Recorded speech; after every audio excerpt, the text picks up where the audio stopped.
சம்பவம்னா இதுதான் சம்பவம். நான் கூட விஜய் என்னமோ நினைச்சிட்டேன்.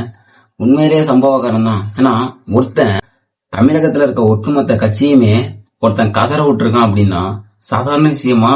எத்தனையோ எலெக்ஷன் பார்த்திருப்போம். ஆனா இந்த எலெக்ஷன்ல ஹீரோ அப்படின்னு பார்த்தா விஜய் தான். ஏன்னா அந்த எந்த எலெக்ஷன்லயாவது இந்த அளவுக்கு ஒரு வைரல் ஆச்சா, இந்த அளவுக்கு பேசும் பொருள் ஆச்சா அப்படின்னு கேட்டா அது கிடையாது.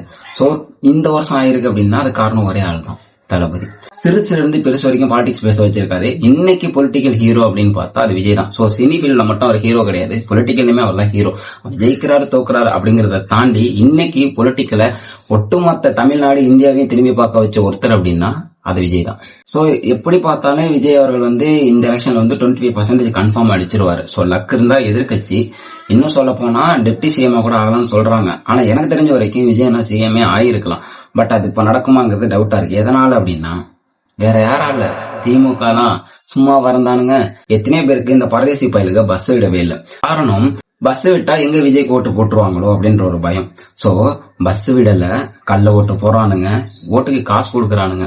இப்போ ரீசெண்டா வீடியோல நிறைய ரிலீஸ் ஆயிட்டு இருக்குது. இந்த மாதிரி பெட்டி எல்லாம் தூக்கிட்டு வேற வேற இடத்துக்கு போறதா அப்படின்னு சொல்லிட்டு நிறைய ஃபோர்ஜரி வேலை எல்லாம் திமுக பாத்துட்டு இருக்கானுங்க. ஏன்னா இந்த திமுக திராணி கிடையாதுங்க. தனித்து நிக்கிறதுக்கோ இல்ல நேர்மையான வழியில ஜெயிக்கிறதுக்கோ வக்கு கிடையாது திமுக. சோ இந்த மாதிரி திருட்டு வேலை பார்த்துட்டா எதனா பண்ணணும். சோ அதான் பண்ணுவாங்க, எப்பயுமே அதான் நடக்கும்.